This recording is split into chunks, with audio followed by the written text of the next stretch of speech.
Палестина менен Израилдин ортосунда согуш бул дүйнө элинин оор кайгысы. Хамастын жоочуларынын бейгүнөө жөнөкөй адамдарга кол салып өлтүрүүсүн жана аларды барымтага алып кыйноосун сивилдүү коом жана аң сезимдүү адамдар колдобойт деген ишенимдемин.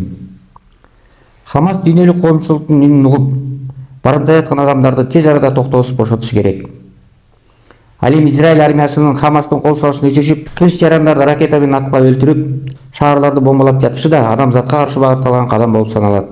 30 жылдан ашык убакыттан бери Америка башында турган кээ бир дүйнө лидерлери Палестина менен Израиль чатагын чечкиси келбей, кайрадан ырбатып, Палестина элин адамчылагыс азапка салып келет. Бул кандуу согуштун келип чыгуучу тарыхына кыскача токтолуп кетейин. 1947-жылы 29 ноябрда Палестинаны араб жана еврей мамлекеттери экиге бөлгөн Бириккен Улуттар уюмунун башкы ассамблеясынын 181-резолюциясы кабыл алынган.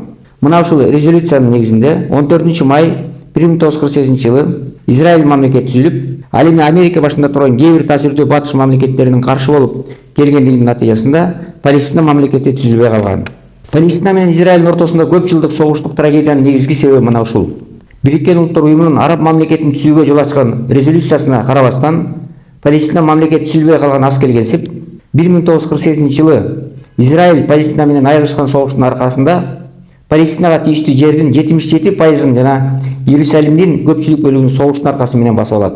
Ал эми Бириккен Улуттар уюмунун 181-резолюциясынын негизинде араб мамлекетин түзүү үчүн берилген жер ошол убакта Иордания менен Египеттин көзөмөлүндө калат. 1967-жылы Палестина менен болгон 6 күндүк согуштун учурунда Израиль араб мамлекетин түзүү үчүн Бириккен Улуттар уюмунун чечими менен берген жерлерди Газ секторун жана Иордан дарыясынын батыш жээгин жана чыгыш Иерусалимди да ээлеп, кийин аны аннексиялап алууга жетишти. 1967-73 жылдардын ортосунда палестиналыктардын өз жерине массалык кетүүсүнүн экинчи этабы башталып, кеткендердин саны 5,5 миллионго жетип, палестиналыктардын жерин Израиль Бириккен Улуттар уюмунун резолюциясына жана бардык эл аралык укуктук актылардын талаптарына карабай одоно бузуп, баскынчылык менен ээлеп алган. Мына ушуга байланыштуу Бириккен Улуттар уюмунун Коопсуздук кеңеши мурдагы чечимдерине кошумча иретинде номер 242 резолюциясын кабыл алып, Израилдин куралдуу күчтөрүн Палестинанын басып алган территориясынан чыгып кетүү чечимин чыгарат. Мындан сырткары 1974-жылы Бириккен Улуттар уюмунун башкы ассамблеясы Палестина элинин өзүн өзү таануу укуктарын, Палестинанын улуттук көз каранды эместигин, суверенитетин жана качкындардын кайтарылышын аныктаган чечим кабыл алган.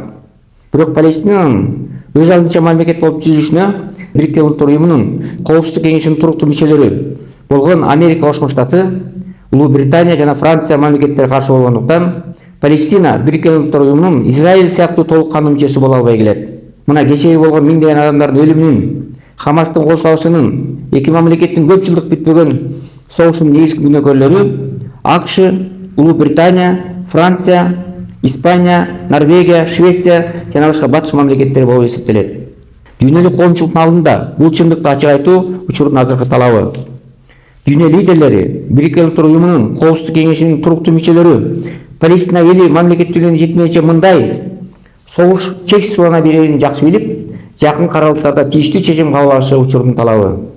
Болбосо жакынкы чыгыш канга бөлөнүп, араб мамлекеттери менен Израилдин ортосунда согуш апогейине жетип, азыркы Хамас жоочуларына Ливандын Хизболлах жоочулары кошулуп, Иран менен катар аларга тыштан колдоо көрсөтүп, жакынкы чыгыштагы согушка Ливан, Иордания, Египет жана башка мусулман мамлекеттери кошулуп кетүү коркунучу күтүлүүдө.